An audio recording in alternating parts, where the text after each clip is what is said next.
Thank you for tuning in to Music Marvels with Achickwitbeatz and Breezy Gipson. I am music producer Achickwitbeatz. And I'm entrepreneur Breezy Gipson. We're glad that you're rocking with us once again. You know, we got another great show lined up for you. Of course, it's Women's History Month, so we want to highlight some of the women, incredible women that we've had on the show that are making history right now. So we'll highlight some of our previous conversations with them. And of course, we've got brand spanking new music industry news for you and beats by yours truly sprinkled throughout. I can't wait, man. Yeah, that's some strong stuff. All right, let's go ahead and dive in then. Okay.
All right. Thank you so much for tuning in. We have the one, the only dynamic vocalist, Coco Butterfly, on the line with us. How you feeling? I'm groovy. I'm good. How y'all doing? We good. We're excited to have you in the virtual building. So, just a little background for our listeners, just let them know, like, who is Coco? Like, what you got going on and, all that good stuff. What inspired you to start with music and do everything that you do? Okay, and I'm going to try not to bore y'all. I've been doing this since I was 9. So I've been singing since I was 9, and I started singing professionally.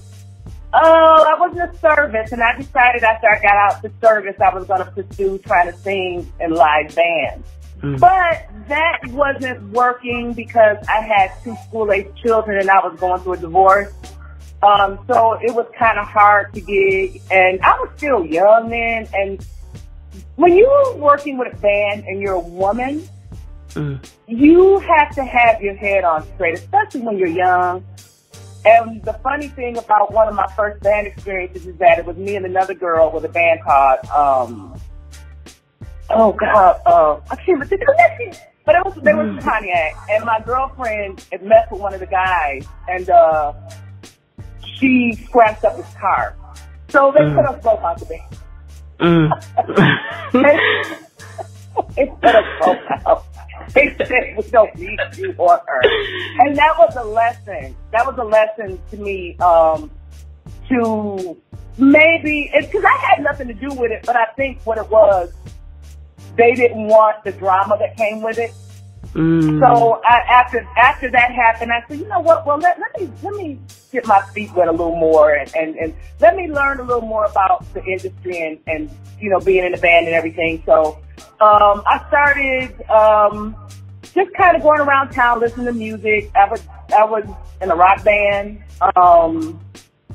I would feature with different bands, throughout town because I'm from Pontiac, Michigan. And then I got into the Detroit hip hop. I was singing with a group called It, Individuals Together, and I met a DJ. Well, I knew her. Her name was DJ Mel Wonder.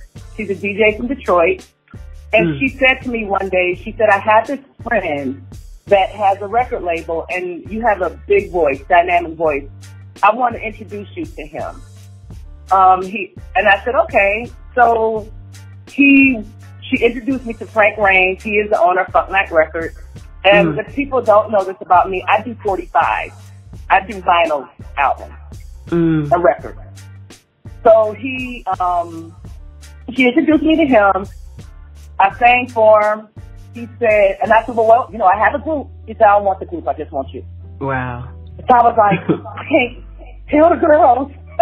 So what ended up happening was one of the girls was pregnant. My friend Most wanted.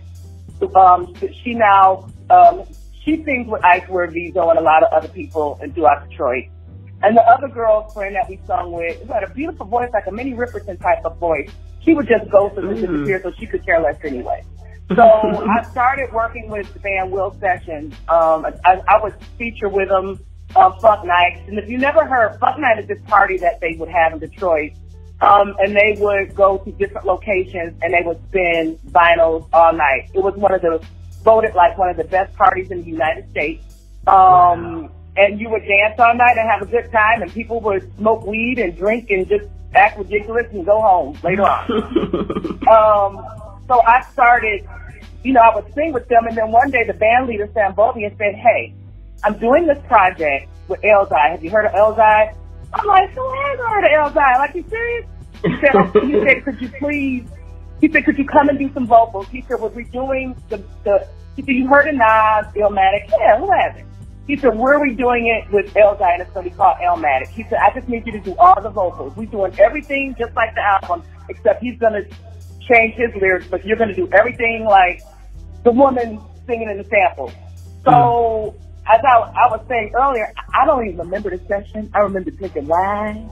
And I remember months later, I remember everybody calling me and blowing me up and saying, girl, I heard that. They told me they heard the album. And it was so bad that I had to call my boyfriend to ask him, what did I sing? You know what I'm supposed to do? I said, I can't remember it. And so here, and let me tell you sometimes how we are pessimistic and we think the worst. The day before that release party, there was an article in the Metro Times, okay? It had the band on it. It had Elzai, and they talked about this night that they're going to have. I remember sitting in my basement with my boyfriend and my friend Spot, who was another artist from Detroit. Shout out to 38 Flavors. And I remember him telling me that the guy who managed Elzai, he went to school with him.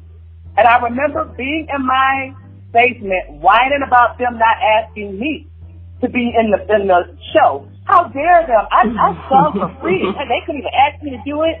Yeah. I was very salty. That next morning, I woke up, I had a voicemail that said, "Hi, Coco. This is Elzai's manager. We would like for you to come down and we would like for you to sing the vocals during the show tonight." Man. There you go. That is how I got into Detroit music scene. That is how I started working with Funky Night Records, and that's how I started getting more fans. And that night, the great thing about it was, Elzai said to me, he pulled me over and said, "I need you to do something." He said, "Do you know the words to Memory Lane?" I said, "Yeah." He said, "Can you sing the very beginning of it?" He said, "But I want you to hit that last, when she hits that last note, I want you to hit it. You don't have to hit it as high as her. I just want you to sing it." And I told him, "Absolutely not. I'm not doing this. No."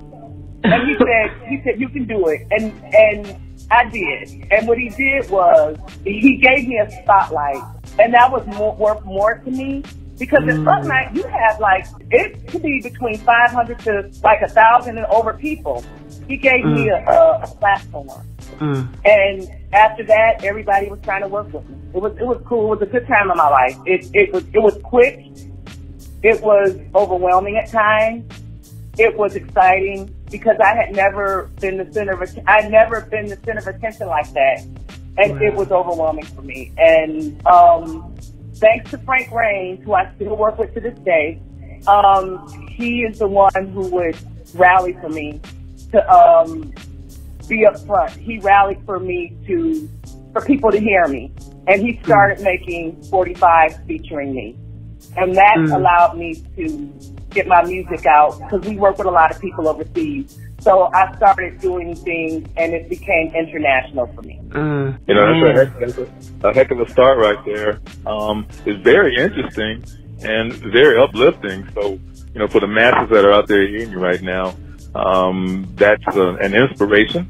And, you know, so that's your action of saying, hang in there. You may run into a disappointment here or there. You got to change plans, or you got to step back and regroup and keep going, keep the momentum going. And then boom, here's what can happen when you assert yourself. And, because when you assert yourself, people notice, and obviously the right people notice this time. So, hey, that's a great thing. Okay. Give us about 30 seconds and it's on you. Oh, okay. Lady Lucy was a good girl when she got on with the wrong kind. Smoking, drinking, picking them sweat, getting them high and robbing them blind. Every night she walked along the street while she working in the cold. Little Lucy had that green, but she done sold herself. All she ever wanted was to be somebody, but she couldn't get right. All alone in these mean streets, every day is a battle, tonight is another fight. Pretty Lucy wanna get high all the time. She done lost control, she done sold her soul, and this little girl is so. Here you go. All right. Opal sounds of Cocoa Butterfly. Yeah. I have to, just a little story about that song. I had to record that song 5 times. Some Russian guys in Russia did it for me. They did the music. But I will say this. All the money I put into it and more, they paid me the majority of the fee they got for it. So it was well worth it. Awesome. Yeah. Oh, honey, they gave me a big fuck. Yeah, that one. Awesome. Yes. My favorite fuck night song, Lady Lucy, Coco Bus Line of Soul Surfers. Okay. Yeah. But I just want everybody to just stay positive, stay safe, and you can do it. If I did it, you can. That was beautiful. We thank you so much for your time, your energy. Breezy, you got any closing thoughts that you want to share?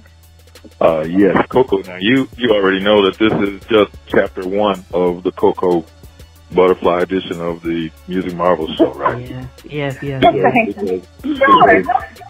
Okay, so what this means is there are going to be additional chapters and volumes.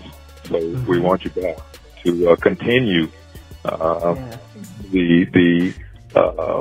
share what's going on, what has gone on, and continue to inspire others. I will. Thank you so much. Absolutely. We appreciate you. Thank you guys so much. And thank you for having me. And I needed to do something like this right now. Thank you so much. Anytime. Just like he said, we got to have you back. So this isn't one and done. But yeah, you're a part of the Music Marvels family now. And we'll do anything we can to help you promote your music, your podcast, anything you got going on. We're here for you. Thank you so much. And I appreciate that. And I thank y'all for taking the time to speak to me. Somebody cares. Somebody wants to know. So thank you again. That's right. Yeah, you definitely do. Yep. Thank you for tuning in to Music Marvels with Achickwitbeatz and Breezy Gipson. We're thrilled to announce that we have the one, the only Wynell J. Soul in the virtual building with us. How are you doing? Hey, I'm good. Love and light. Wonderful. That's what's up. It's a beautiful thing. And, I just want to say thank you so much for taking the time to join us. Like I said, we're excited to have you here. But if you could just kind of give everybody a little bit of background. Who is Wynell J. Soul? When did you discover that you needed music to be a part of your life and all that good stuff? Okay. Well, Wynell J. Soul is an R&B soul singer. I've been singing since I was 5 years old. I discovered music straight out the womb, I discovered music straight out the womb, like literally. Like I was the 5-year-old listening to the Donny Hathaways and the greats.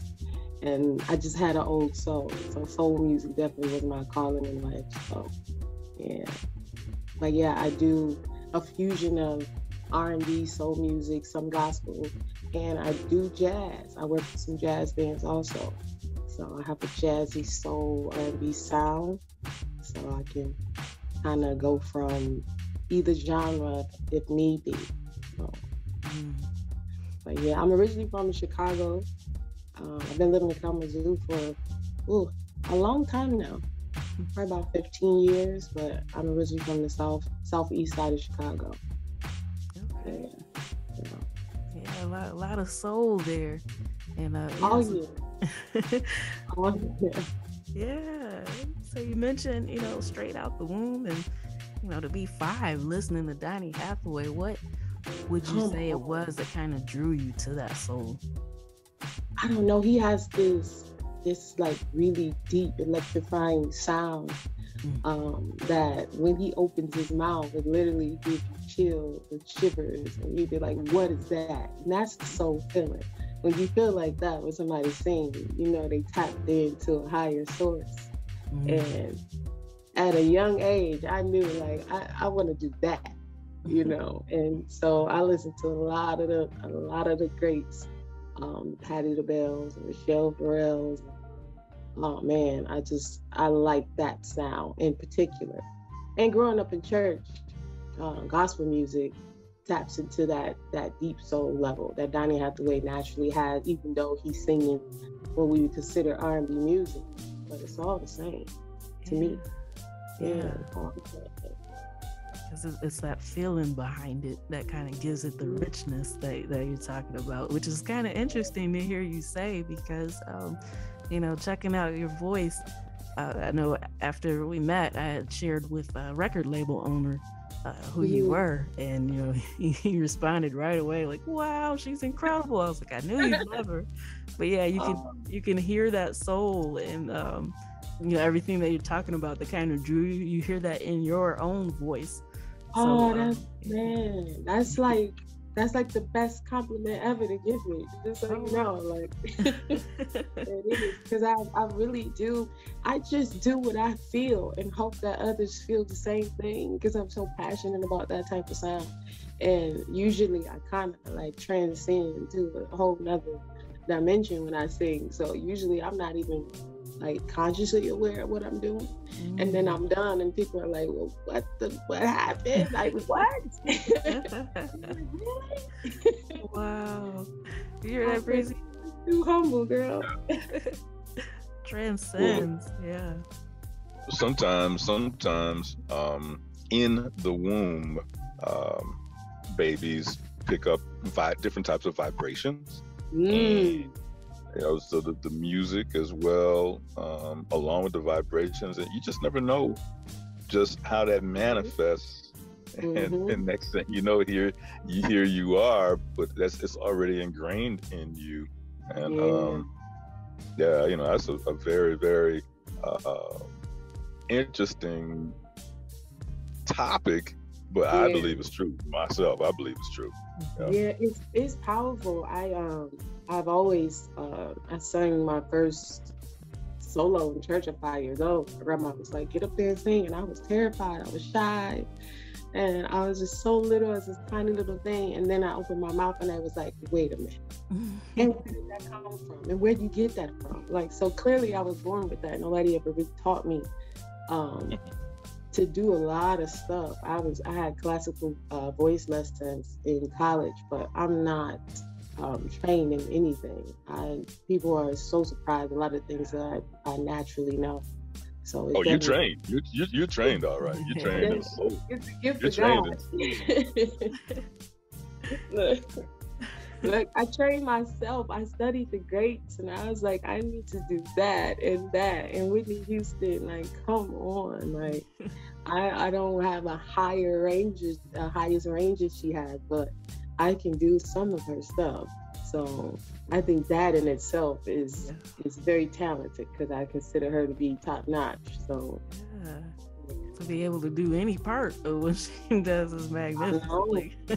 I know that is the thing, but Donny Hathaway, I've been singing Sam Cooke and Donny Hathaway songs, Michelle Farrell. Who else do I typically sing? Anita Baker, that is my idol, literally. Like I have a similar sound to her. It's a contralto type of tone. A lot of people compare me to her and the Indie Aries and Jasmine Sullivan, so I stick myself in a similar category with them because I resonate a lot with that sound. Yeah, and just I have an idea. Okay, my idea is that before you were born, when you were in your mother's womb, somebody played that long version of Donny Hathaway's "The Ghetto," okay, and you were close by, okay, and so the vibes started coming, and hey, that was it. Yeah, listen, that also adds into my innate obsession as a kid for the 60s and the 70s, because I listened to the JBs, James Brown, the JBs, a lot of 60s and 70s music. And my family, being in Chicago, were like big music people in general. I have a lot of singers in my family. We don't have a lot of musicians, but we have a lot of singers. I don't know if you knew, it's just like a shameless thing to do, but one of my cousins is a part of the group Public Announcement. Yeah, he wrote. Yeah, he's actually one of the major writers. He wrote a lot of music that they sung over the years. So, wow, that's awesome. So he has a very soulful sound. His name is Glenn Mack. So to give him a shout out to my cousin, Public Announcement. I know all of the members, but that's my actual blood cousin. So I do runs in the family. It does. We're the family singers. Yeah, I'm the unknown gem in the family. You know, I'm not very well known by everybody, but most people in my cipher know me for being a singer. So I'm okay with that too. Yeah, that's what's up. Just a quick breakdown too for anybody listening. The way you mentioned, about being a contralto, that's no easy feat. So yeah, to be able to kind of bounce back and forth between like alto and soprano like that, and I'm one of those people. My chest voice does not blend with my head voice. Like that is not my bag. So I can transition very easily, and I what I did over the years singing in choirs to protect my voice was I sung tenor. Yeah, because my lows get low. I get really, really, really low. But yeah, I'm in the middle of, I can pretty much do them all the notes.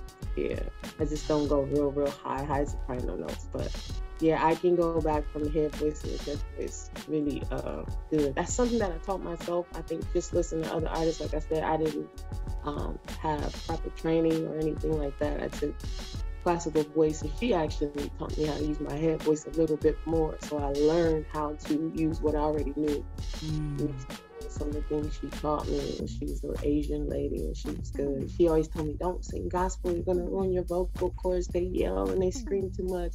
And it was so funny, I used to always think that when I used to be in choirs, like every time I get done singing, I'm hoarse, like we're doing something wrong. And so I told one of my choir directors, because I've been in several choirs, and I also sung the backgrounds on Robert Hawkins' gospel song "Happy." I'm not sure if you know him. He's from Kalamazoo. Yeah, Robert Hawkins. He had a #1 hit record called "Happy," and I did the backgrounds in that, and I actually sung alto and tenor on the background because of that. Shout out to him too. Talented, very, very talented. He actually sang in my wedding. What? many years ago. Yeah. I love him. That's my boy. Me and him. I met him when I moved to Kalamazoo years ago. We did the Apollo, and he had a gospel group. I did the Showtime at the Apollo in Kalamazoo back in the day. I didn't live here at the time. I actually came here and auditioned, and I made the show. And I ended up being the first one out on stage. It was crazy. She's like, okay, it's the hardest parts. The people I'm about to pick the lineup. She's like, whoever's first and whoever's last. And I was like, please don't be first, please don't be first. And she was like, yeah, well now you first. I'm like, shh. She like, you open the show, boo. That's good. That's a good thing. And I'm like, yeah, that is. So by the time we get to the show, do you remember the girl who opened the show? Hey. The pressure, the pressure that I got put on me. But no, it was good. I didn't end up winning a local. But what you did was you put the pressure on everybody else. Yeah, that's true, because they were kind of sweating. Like I got to go after her. Like and it was kind of one of those things. There was a domino effect. I went, and then like probably about 4 or 5 in the middle after me got booed. I was like, oh, that's bad. So that probably was a thing. But the girl who went live, she was really good too. Lockett won. Her last name is Lockett. She's good. She did gospel music. I forget her first name, but Tammy Lockett. Yep, she won that. Yep, that year she won. She had. I mean, it's Apollo, so you go by the audience, and I wasn't living here at the time, but somebody was like, she had bus loads of people up in that Miller Auditorium. I was like, well, I can see. But yeah, she's a very good singer too. Shout out to Tammy Lockett. Yeah, so that's what's up. But yeah, I just wanted to make sure we didn't gloss over your skills, because you just I know you're used to it, so you just mention it so casually, but I needed people to know, like, what you do is not an easy thing. Yeah. I know. I don't usually, what I'm saying, not having any formal training, I don't usually even understand how significant that is, and the things that I do. Sometimes I hear people who like are vocal trainers and stuff like that, and they hear me sing, and they just be looking like, well, who taught you how to do that? And I'm like, nobody. Nobody. I taught myself. And to go back to what Breezy said about the womb and the music, I want to just say that is very, very true. And I definitely believe that, because both of my daughters, they both sing. They both have this thing that they do, very, very significant things that I do when I sing that I never taught them. Yeah, and it blows my mind, so I know that is very true. And I'm a music head. Like, the first thing I do when I wake up in the morning is I put on music. I don't watch TV. Like, my vibe, I set the vibe before I got on here with you guys. I go and I turn on my music, I light my candles and my incense, and the vibe is here for me. Like, that is what I do ritually every day. And people find it like, she don't never watch TV. No, my TV plays my music. That's all I need. I'm really one of those people. But yeah, both of my daughters sing. One has a more lower melodic tone than the other one. She listens to Kiki Wyatt, so she hits those type of notes, and I find that very, very interesting. She's the shy one, but she's really good. Wow. Yeah. Kiki Wyatt. I love it. Yeah. I love what you're exposing them to. That's awesome. Can you imagine a 10-year-old girl singing Kiki Wyatt? Wow. Yeah, that was my daughter. She's 17 now, but she was 10 years old listening to Kiki Wyatt, and she has an old soul. She plays a lot of 90s R&B. She don't listen to new music. She's definitely one of those. She reminds me of myself, because I only listened to like stuff that was 20, 30 years old when I was young. Yeah.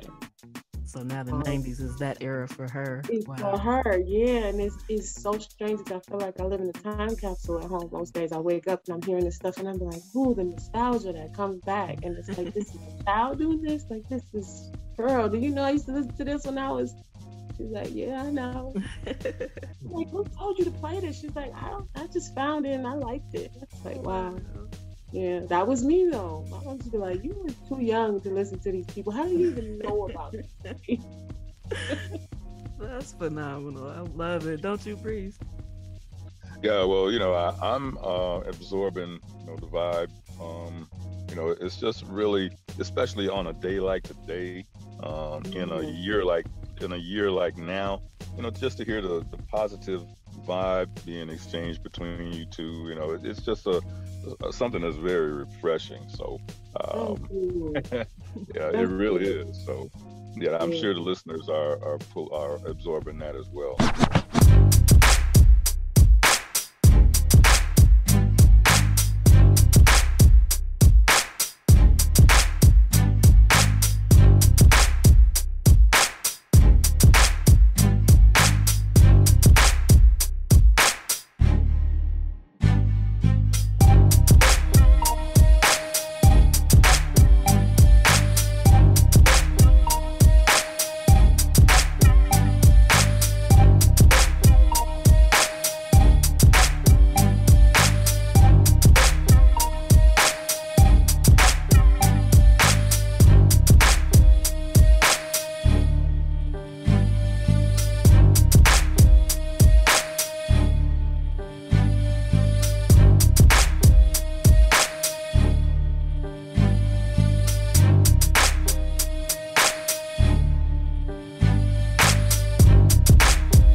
I'd like to begin with a fact.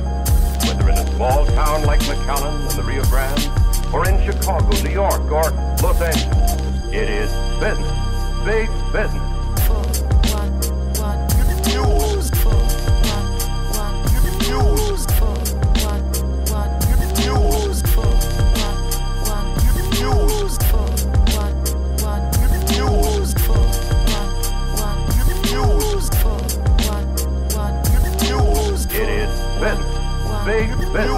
All right, and we have music industry news for you. First up, man, you know, everybody's kind of aware of what's been happening with Russia invading Ukraine. And so Live Nation has issued a statement that they will not do business with Russia, you know, subsequent of this fallout. BMI, the popular American performance rights organization, and PRS for Music, which is the UK Collection Society, has cut ties with their Russian counterpart, and which is Russian Authors Society, which is RAO for short. So, you know, BMI, which has long held, you know, basically a reciprocal agreement with PRS, they've both announced that they're going to suspend their copyright representation payments to the RAO. So, you know, between that, Live Nation says, between that, PRS also issued a separate statement that says, we will not promote shows in Russia. We will not do business with Russia.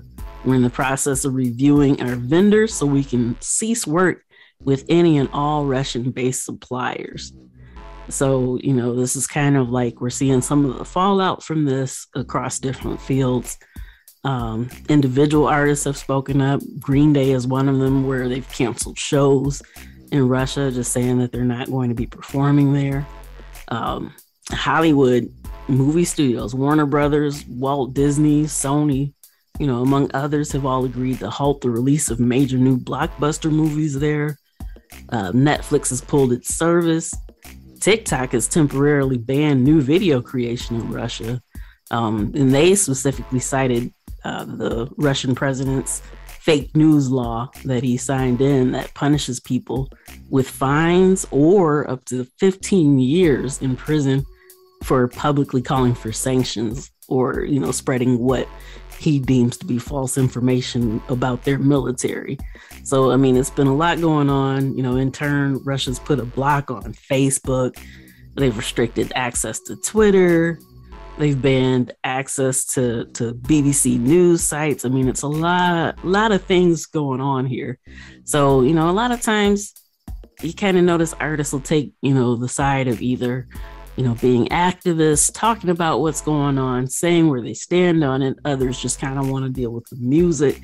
So regardless of where you kind of fall in the spectrum, it's affecting a lot of ways that artists relate to one another, like whether it's, you know, for payments overseas and whatnot. But all of this is kind of affecting the music industry in one way, shape, or form. And so it's just kind of you know, it's good to be aware of what's actually happening right now.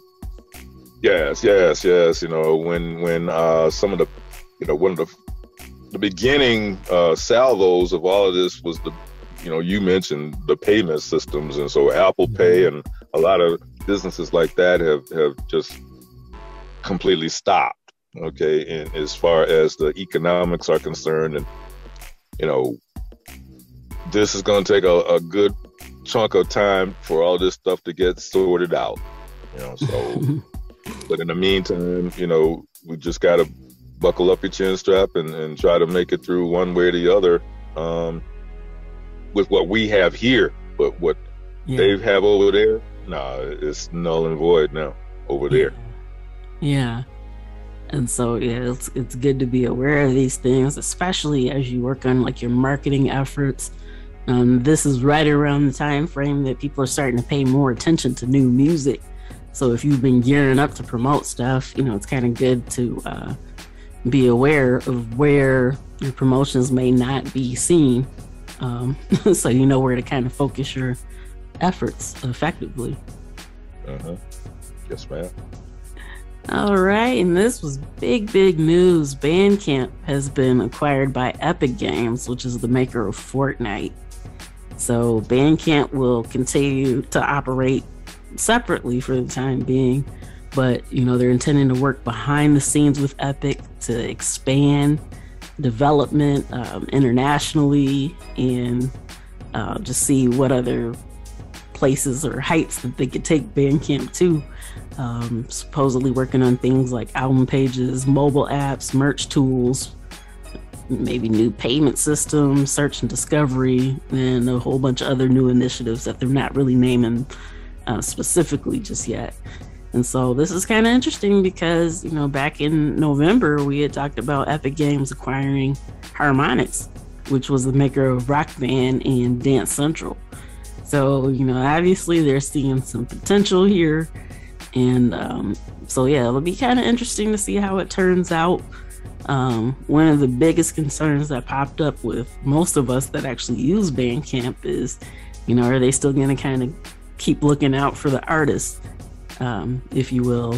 They've been really helpful with their Bandcamp Fridays, to where they waive their revenue share and all the money goes directly to the artists. So hopefully they'll maintain those types of initiatives that make it actually, good for the rest of us. But with them collaborating with, I guess being bought out, but still collaborating with Epic Games and some of the amazing things that they've created that could actually open more doors for artists, especially independent artists. So yeah, we'll see what happens there. Fingers crossed that they'll still keep the independent artists first. Hey, yeah. Let's just keep a focus on that. Yeah. All right, and BET is launching a docuseries on Irv Gotti's record label Murder Inc. So Irv Gotti says, quote here, "With this documentary series, I plan to tell the truth and nothing but the truth," end quote. And so, yeah, it'll be interesting to see exactly what that means. The 5-part series is executive produced by Irv Gotti and Ja Rule. It'll premiere this summer, and it includes, archival footage and all this other stuff that we supposedly haven't really seen before, taking us behind the scenes throughout the roller coaster ups and downs over the label's last couple decades. So it'll be interesting to see. When it was originally announced, a lot of Ashanti fans kind of chimed in saying, hey, we won't tolerate any Ashanti slander. So, I know that they hadn't always had the best relationship, but that wasn't the first thing that I thought of when I heard that the documentary was coming to light. So, yeah, we'll see what happens. There's been a lot of buzz around some of these stories, and some of the documentaries kind of like sketch the surface, but this is supposed to dive deep into it. So I'm really curious to see what this is going to be like. As we've mentioned before on here multiple times, documentaries are a great way to learn from people who've been through these things, and you can take notes, as far as what worked for them and what didn't work for them, and then try to apply it to your career and what you hope to accomplish musically. Mm-hmm. Well, hey, there's just so much positivity out there, and we seek and search for that positivity and latch onto it and keep rolling. So positivity and opportunities, let's roll. Mm-hmm. All right, a Universal Music Group has surpassed $10 billion in revenues last year, and now it's double the size it was a decade ago.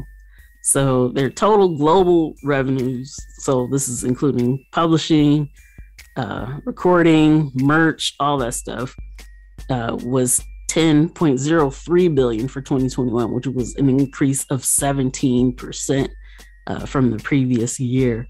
So yeah, we've been talking about all these mergers and acquisitions, music catalogs, other companies, but yeah, don't let people tell you there's no money in music, because yeah, we're seeing right here firsthand that is not the case. Mm-hmm. Yeah, we definitely know that's not the case, because it never sleeps. Mm-hmm. Just think, with the different time zones that we have on the globe, when somebody over here has gone to bed, somebody over there, they're in full workflow, with the creativity. with the creativity, with either the sounds or with the money creativity. So it never sleeps. There's plenty of opportunities. So dig in. Yes, for sure. And Hypnosis. So we talk about them very frequently, but they bought Leonard Cohen's catalog via their Blackstone-backed fund. So it's quite interesting to see all these cases come up. But yeah, they acquired an interest in all 278 songs and derivatives that were written by him. 127 of those songs were from his Stranger Music catalog, which Hypnosis has acquired the complete writer's share of royalties. So, they worked out this deal with the estate, and I'm assuming since they've held on to it for this long, that it had to be for a pretty penny, even though we don't know exactly what it is. But yeah, this is a trend that we're continuing to see. And so, they're starting to call it that gold rush of music catalogs. And that appears to be what's happening.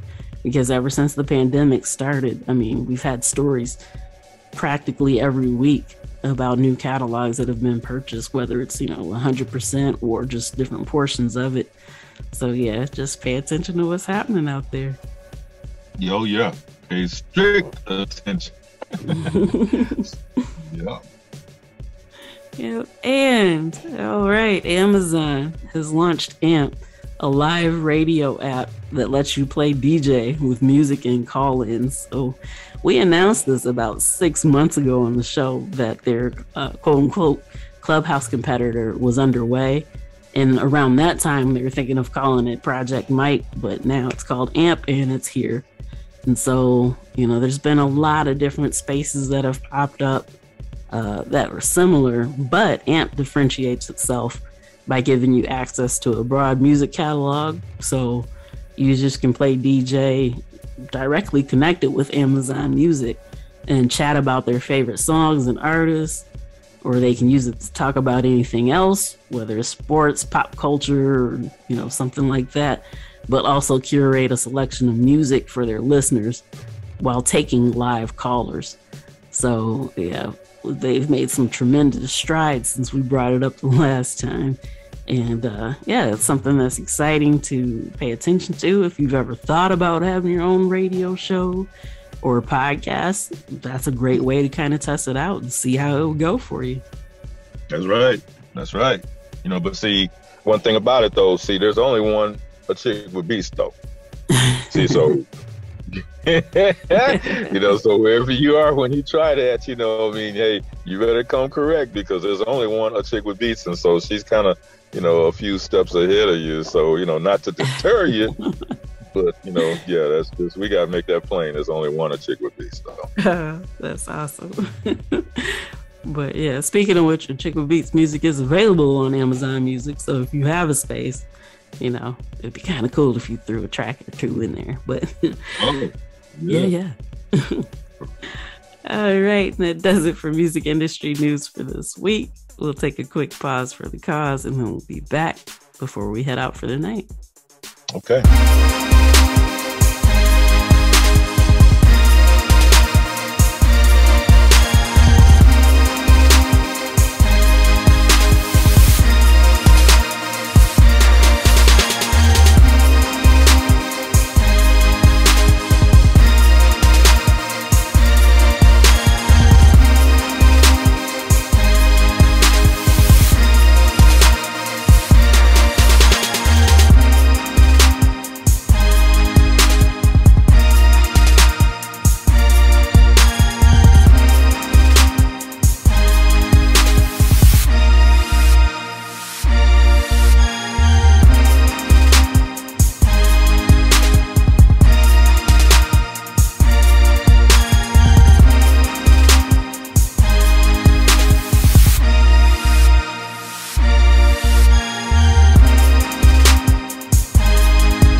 that's a wrap for this week's edition of Music Marvels with Achickwitbeatz and Breezy Gipson.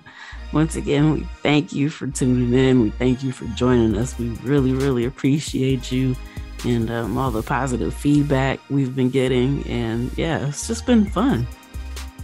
Yeah, you know, and then part of this time, you know, hey, happy International Women's Day, you know, part of